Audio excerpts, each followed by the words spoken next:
እንደምን አለ ታቀኛለህ? እኔ ማን ነኝ? አዶናይ። ሃይ እናት ደህና ነሽ? እንዴት ነሽ? ደህና ነሽ? ሃይ ሚጣኔ ቀፊ ነይ ነይ ነይ ቆንጆ ምንድን ነች? አይነ ስውር ነች የኔ እናት። Oh my god. Nice doing that. Thank you doctor. Thank you brother. የኔ እናት እንዴት ነሽ? ደህና ነሽ? ልጅሽ ነች እሷ? ውይ ቤቢዬ እድሜ ስንት ነው አንተ? 13 የት ነው የምትኖሩት? እንጦጦ። ከዚህ ስንት ይርቃል?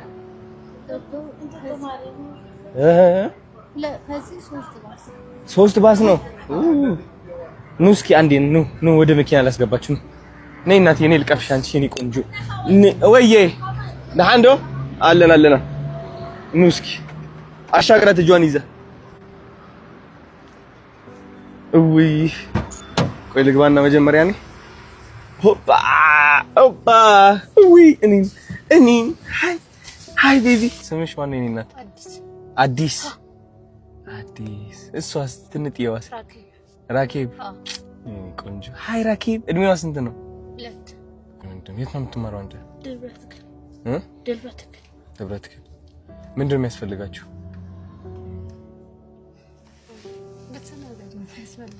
ምን እኔ ለምሳሌ እንጦጦ ማርያም ነው የምኖረው ብያለሁ። እንጦጦ ማርያም ማለት ኃይል የሌለበት ቦታ ያው ትንሽ ክራዩ ይሻላል በሚለው ዛሬዎችን 1 ጀሪካን 30 ብር ነው ማስቀዳው ማለት ነው። ሁሉ ነገር ተገጥ ማለት ሁሉ ነገር ተገዝቶ ነው። የቤት ኪራይ ናችሁ ያላችሁት? ኪራያችሁ ስንት ነው በወር? 5000 ከዛ 5000 ከፍዬም ያለ እንትን ያለ መብራት ካለው እስከ 10000 ብር ነው። እስከ 10000 ብር። ከዛ ለምግባችሁ ምናምን ስንት ነው? እንደዚህ እየዞር ነው ማለት እሱ ትምህርት ሲሆን ብቻዬን ነው የምዞረው። ያው ትምህርት ካልተማረ ደግሞ ከባድ ስለሆነ ያው አሁን ክረምት ስለሆነ ዝቅ ስለሆነ አብሮኝ ይዞራል። በጋ ላይ ግን ብቻዬን። እንዴት ነው ያወቀኝ አንተስ? እሱስ ጋር ታውቂኛለሽ እንዴ አንቺ እናቴ? ሰምተሻል ስለኔ? እሱ ነግሮኛል። አረ እሺ። ስለዚህ የቤት ኪራይ በወር ከነ መብራቱ 10000 ብር ነው። አሁን ደግሞ ሚኒስትሪ ተፈታኝ ነውና ሚኒስትሪ ተፈታኝ ሲሆን ደግሞ ያው በፊት ሰኞ ማን ነው ቅዳሜ ሌላ ጥናት ምናምን ያስጠናቸዋልና ትምህርት ቤት ይሄዳል። እኔ ግን አላስኬደውም። ምክንያቱም ያው አንዳንዴ ልጅ ብቻዬን ይዤ ስለሚከብደኝ አብሮኝ ነው የሚዞረው ማለት ነው። እና ልጄ ቢያንስ በቃ አእምሮ ተረጋግቶ ቢማር እንደ ጓደኞቹ ደስ ይለኝ። ችግር የለውም። አንተን አንድ ምክር ልምከር።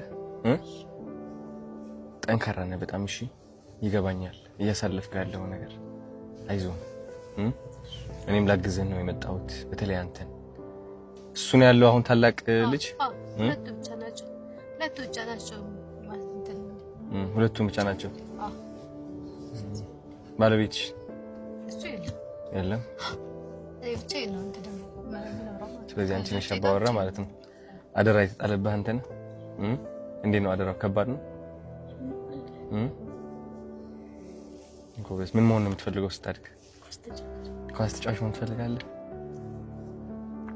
ሌላስ ምን መሆን ትፈልጋለህ? ህግ መማር ትፈልጋለህ? እውነት? ሎየር ጠበቃ መሆን ማለት ነው? እውነት? የትምህርት ቤት ነው እየሄድክ ያለው? እኔ ምንም አልሰለጠንም አሁን ላይ ማለት አሁን ኑሮ ስለከበደኝ በጣም ፍላጎት አለው ኳስ ለመጫወት ማለት ነው። ግን ኳስ ምንም ነገር አላስገባሁትም።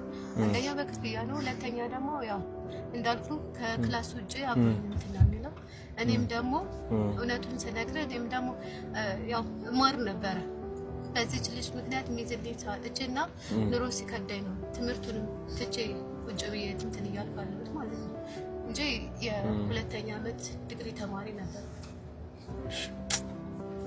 በእርግጠኝነት እሱም በቃ እንደ አንድ ታላቅ ልጅ የመጀመሪያ ልጅ ብዙ ጫና እንደሚሰማው ውስጡም ይገባኛል። ያው አንቺ እንደ እናት እንግዲህ እናቶች የሚያልፉትን ነገር የምናውቀው ነገር ነው፣ አዲስ አይደለም። ጥንካሬያችሁም የተረጋገጠ ነው። ምንም የምለው ቃላትም የለኝም። አንተ ግን እንድትበረታ ፈልጋለሁ። ለእናት እንድትሆንላት ማለት ነው። ልጄ በጣም ጥሩ ልጅ ነው። በጣም እጅግ በጣም ማለት ባዘዝኩት ሁሉ እንደዚህ እንደ አሁን 13 አመቱ ነው። እንደ 13 አመት ልጅ አይደለም። ቀጥሎ ቤት ውስጥም ልብስ አጥቦልኝ ልጅቷን ውሃ ቀድቶልኝ ሁሉን ነገር እንደሚያደርገው ቤት ውስጥ እሱ ነው ማለት ለትምህርቱም ብዙም ትኩረት እየሰጠው አይደለም በእኔ ምክንያት ማለት ነው። አሁን 8ኛ ክፍል ነው። 8ኛ ክፍል ደግሞ በጣም ብዙ ነገር እንትን ማለት ያለበት ልጅ ነበር። ግን ክረምት እንኳን ሌሎች ጓደኞቹ እየተማሩ ነው፣ እኔ ግን አላስተማሩትም። እሺ ስማ፣ አሁን አንተ ጅማሮ እንደዚህ ነው ማለት መጨረሻ እንደዚህ ይሆናል ማለት አይደለም። እሺ ሁሉም እያለፍከ ያለው ነገር መጨረሻ ነው ማለት አይደለም። መንገድ እየተቃና ስለሆነ ነው የተገናኘ ነው። እዚህ ጋር ያየኋችሁ ቁጭ ብላችሁ እያለፍኩ እያለሁ ነው ያየኋችሁ። ስለዚህ እንድትበረታ ፈልጋለሁ። ብርታት ማለት ምንድነው መሰለህ? ጠንክረ መስራት አይደለም መንገርህ። ብርታት ማለት ተስፋ አለመቁረጥ ነው። እሺ ይህ ጅማሬ እንጂ መጨረሻ አይደለም ብለህ ማመን እሱ ብርታት ይባላል። አንተ በራስህ ስትተማመን ይሳካልኛል ብለህ ስታምን ነው እናትህንም ታናሽ እህትህንም አሁን ካላችሁበት ሁኔታ የምታወጣቸው። ተረዳኸኝ? ስለዚህ የማደግ ፍላጎቱና ይሄ ቆራጠኝነቱ መኖር አለበት። ለእናትህ ስትል ቀና ማለት አለብህ። ለእናትህ ስትል ቀና። ተረዳኸኝ? ፈተና ያጠነክርሃል እንጂ አያዳክምም። እኔ አሁን በአንተ ጫማ በሆን እወድቃለሁ፣ ልንገርህ። በአንተ ጫማ በሆን ማለት ነው። ስለዚህ አንተ ከኔ በላይ ጠንካራ ነህ። አይገርምም? እኔ የተሻለ መኪና፣ ኮፍያ፣ ልብስ ለበስኩኝ እንጂ ያንተ ጥንካሬ በጣም ትልቅ ነው። እሺ እንትን አዘጋጅቼላችኋለሁ ትንሽ ስጦታ ነገር። ያው 10,000 ብር ለቤት ኪራይ። አይ ችግር የለውም። 10,000 ብር ደግሞ ለልብስ ለልጆች። ከዛ ደግሞ ሌላ 10,000 ብር ደግሞ ለምን ይሁን ሌላ 10,000 ብር ለትምህርታቸው። ከዛ ሌላ 10,000 ብር ደግሞ ለመንገድ ካስፈለገ ማለት ነው። ከዛ ምን ይቀራል እንጨምር? 10,000 ብር ደግሞ እናንተ እንድትዝናኑ። በጣም ነው ማለት። እሺ እዚህ በርታ። አሁን አንተ እኔ በራሴ እተማመናለሁ በል እስኪ። አሳካዋለሁ። ጅማሬ እና መጨረሻዬ አንድ አይሆንም። ስኬታማ ነኝ። በራሴ እተማመናለሁ። ደፋር ነኝ። ቀና ብዬ እጓዛለሁ።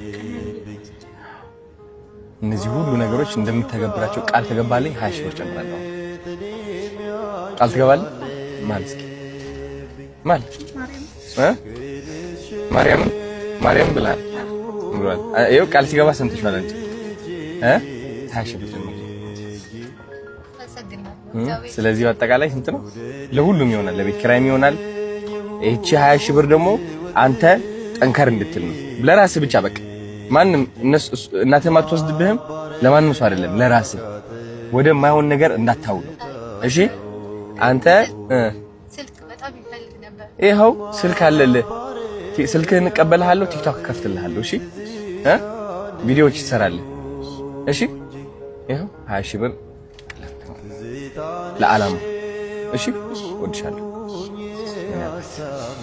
ስለዚህ ሲም የላችሁ? ሲም ስልክ ቁጥር አላችሁ? በቃ እቀበላችሁና እሱን ወስዳለሁ። እቺ ደግሞ ሸፈን አድርገት። በዚህ ትይዛታለህ እንዴ? በዚህ ቢሆን ጥሩ ያስታውቅ ሰው እንትን እንዳይልበት። ምሳቃና ያዛችሁት እዚህ በቃ ሄዳችሁ አሁን ጥሩ ምሳ ብሏ